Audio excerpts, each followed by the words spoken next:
সালমান শাহ হত্যা মামলার আসামিদের দেশ ছেড়ে পালানো ঠেকাতে ইমিগ্রেশনে চিঠি দিয়েছে পুলিশ। সামিরা দরজা খুলে দেয়, তারপরে ডন জাভেদ ওরা ঝাঁপিয়ে পড়ে সালমানের উপরে।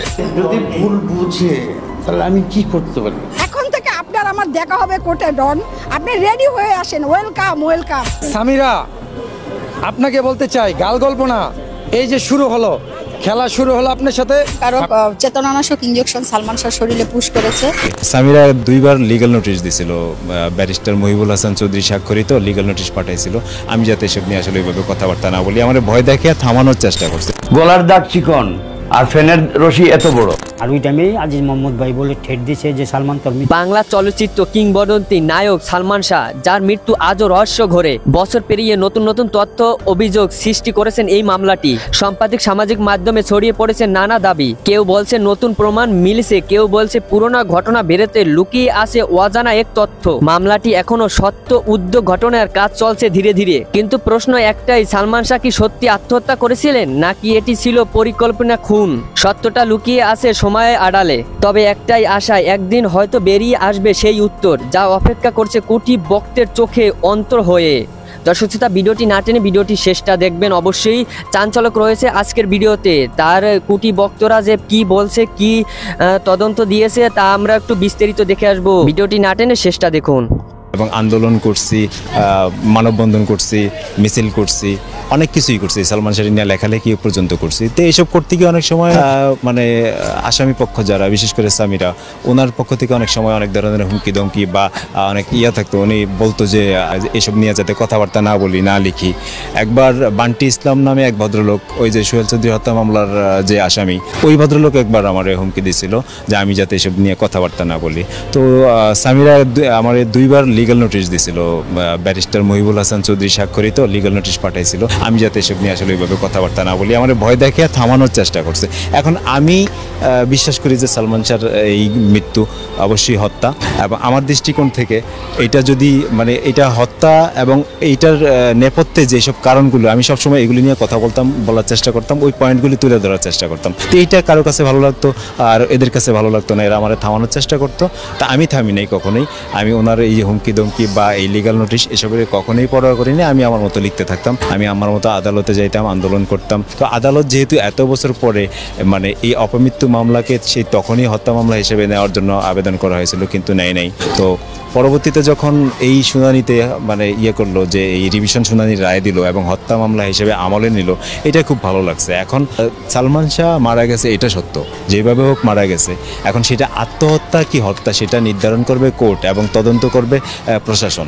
উনি এই যে বারবার সামিরা খুব দাম্ভিকতার সহিত বলে যে সালমান শাহ মানে আত্মহত্যা করছে, আত্মহত্যা করছে, আত্মহত্যা করছে, এই ভাষায় এইভাবে কিন্তু বলে, এবং খুব গণমাধ্যমে খুব দাম্ভিকতার সাথে উনি কথা বলে যে সালমান শাহ আত্মহত্যা করছে। এখন আমার কথা হচ্ছে, একই ফ্ল্যাটে একই ছাদের নিচে আপনারা ছিলেন সেই রাতে এবং ওই ঘটনা ফ্ল্যাশ হওয়ার পর্যন্ত।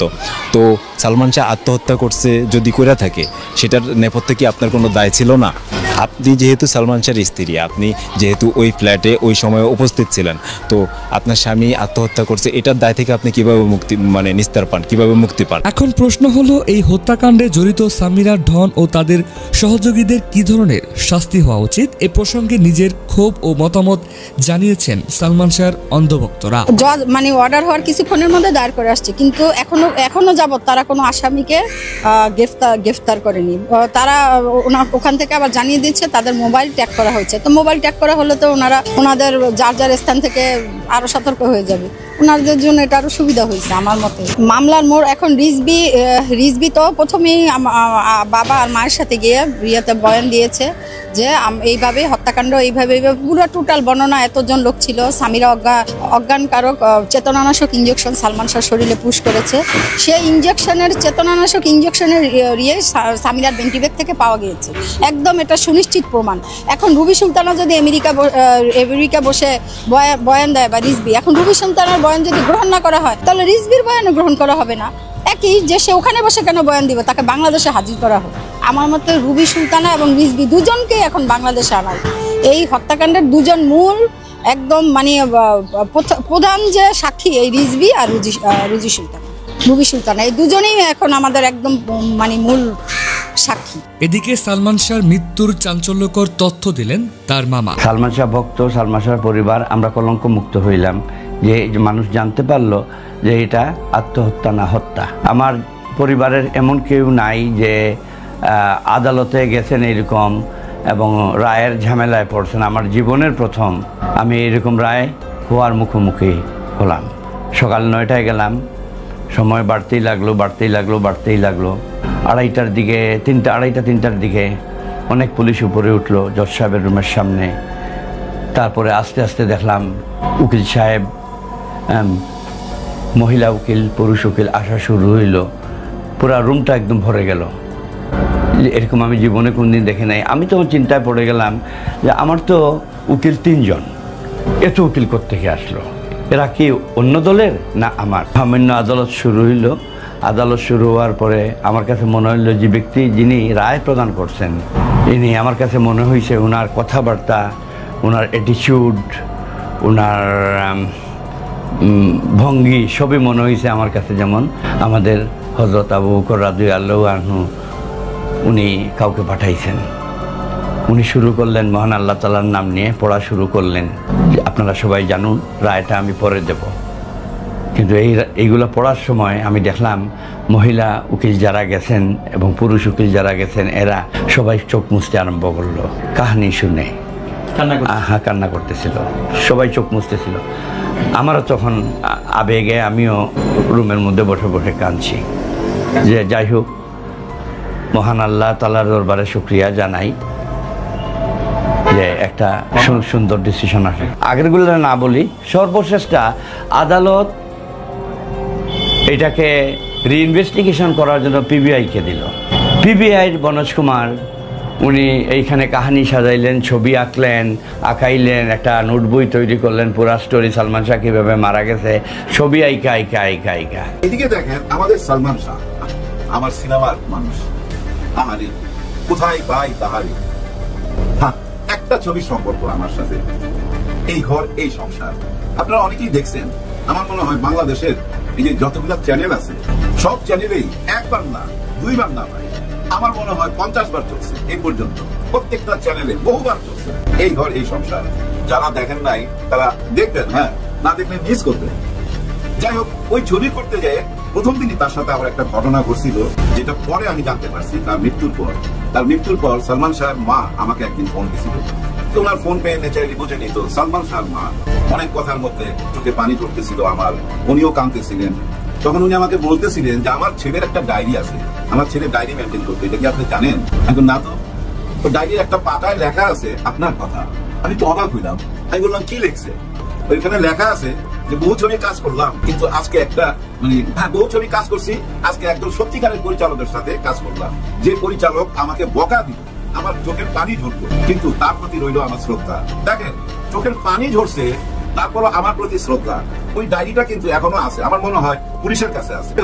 কেন ও চোখের পানি ঝরালো, এই গল্পটা এর আগে আমি করছি, যখন আমি সিনেমা নিয়ে কন্টেন্ট বানাইতাম তখনই আলাপটা করছি। কিন্তু ইদানিং যারা আমাকে ফলো করেন ওনারা নিশ্চয়ই ওই কন্টেন্টটা দেখেন নাই, ওনাদের জন্য বলতেছি। সেদিন ছিল এই ঘর এই সংসার ছবির প্রথম শুটিং, আর এই শুটিংটা ছিল ওই যে ধানমন্ডির ওই সাইডে, জায়গাটার নাম ভুলে গেলাম, পিলখানার সাথে যেখানে গরুর চামড়া জমায় রাখে, খুব দুর্গন্ধ হয়, ওইখানে একটা বাড়িতে ওই শুটিংটা ছিল। কেন ওই বাড়িতে ওরকম একটা ওর জায়গায়? কারণ ওই বাড়িটা ছিল আমার বোনের। হ্যাঁ, উনি আমার দূর সম্পর্কের বোন। ওনার বাড়ির 5 তলার মধ্যে আমি সেট ফেলছি, যেহেতু ছবিটা বাজেটের মধ্যে, কম বাজেটে। আর এই ছবিটার প্রডিউসার ছিল, আর এই ছবিটার প্রডিউসার আমরা 2 জন, আমি আর খলিল ভাই, বিখ্যাত অভিনেতা। হ্যাঁ, সেই খলিল ভাই, উনি আর আমি প্রডিউসার। বাজেট মাত্র 20-22 লাখ টাকা। উনি অর্ধেক দিবে, আমি অর্ধেক দিব। 95 সালের শেষের দিকের কথা। তখন ওই বাজেটের মধ্যেই ছবি হয়ে যেত। আর আমার একটু সুযোগ সুবিধা বেশি ছিল, যেসব আর্টিস্ট আমার সঙ্গে কাজ করতো ওরা অনেক সময় বাকিতে কাজ করতো, কেউ অর্ধেক পেমেন্ট নিত, পরে অর্ধেক নিত। এই সম্পর্কটা আমার সাথে ছিল যতদিন সিনেমায় ছিলাম। হ্যাঁ ভাই, সবাই দোয়ায় খুব ভালো অবস্থায় ছিলাম। দেখেন না, সবাই আমাকে বলে মাস্টার মেকার। এই একটা কথার জন্য অনেক শিল্পী আমার প্রতি দুর্বল ছিল, আমার সাথে কাজ করতে চাইতো। ঠিক তেমনি সালমান শাহের সাথে যখনই এফডিসিতে দেখা হইতো তখনই জড়ায় ধরতো। একটা অভ্যাস আছে কিন্তু, মানুষকে খুব আপন করে নিতে পারে। দৌড় দিয়ে এসে না, পিছন দিক দিয়ে জড়ায় ধরতো, আর কারের কাছে বলতো কবে আপনার ক্যামেরার সামনে আসুন। আমি তখন বলতাম হ্যাঁ, খুব তাড়াতাড়ি। যাই হোক, একটা টাইমে সুযোগ চলে আসলো, আমি সেই সুযোগটা সদ ব্যবহার করলাম। উনাকে আমি ডাকলাম, সালমান শাহকে, যে আমরা একসাথে কাজ করতে চাই। ওই টাইমে সালমান শাহ 6 লক্ষ টাকা নেয়। তো আমি বললাম আমার কাছ থেকে কত নিবেন সেটা বলেন। তখন আমার বলতেছে আপনি বেড়া বলা যাবে না, তুমি বেড়া বলেন। আমি বলি না না, আমি তুমি বেড়া বলবো না। আসলে ভাই ব্রাদার, এই যে সিনেমায় যত নায়ক নায়িকা দেখেন, সিনিয়র জুনিয়র, কাউকে আমি তুমি বেড়া বলি না, আমি সবাইকে আপনি বেরিয়ে কথা বলি। ওইটা আমার ভালো লাগে, হ্যাঁ ভালো লাগে। নায়ক মান্নাও বহুবার বলছে যে আফসারি ভাই ধর আপনি বেড়া বললে ভালো লাগে না। আমি বলি না না, আমি তুমি বেড়া বলতে পারবো না। আসলে আমার মুখে তুমিটা আসে না। আমার বাসায় যে হেল্পিং হ্যান্ড, যে কাজ করতে আসে না, তাকেও আমি তুমি বেড়া বলতে পারি না, আমার মুখে আসে না। যাই হোক, নিজের গুণ গায়ের লাভ নাই। সবাই ভালোবাসা পাইছি, সবাই ভালোবাসা পাইছি বই নাই। ওই ডায়েরিতে সালমান শাহ লিখছি যে আমাকে ধমক দিল। হ্যাঁ, ওই ধমকের কথাটাই আসি। ওই দিন শুটিং, প্রথম শুটিং ওই বাড়িটাতে। তো যাই হোক, শুটিং আরম্ভ হয়ে গেছে সকালবেলা, খুব সুন্দরভাবে শুটিং চলতেছে। দুপুরে খাওয়ার ব্রেক দিলাম, খাওয়ার ব্রেক 1 ঘন্টা থাকে। আমি প্রায় 1.5 ঘন্টা পর আবার ক্যামেরার সামনে গেছি, ডাকলাম সবাইকে। সেদিন নাসির খান থেকে আরম্ভ করে রোজি, গঙ্গা ভাবি, বুলবুল আহমেদ, কমালিকা কর্মকার, আরো কে একজন ছিল, দুলারি ছিল, কিন্তু সালমান নাই।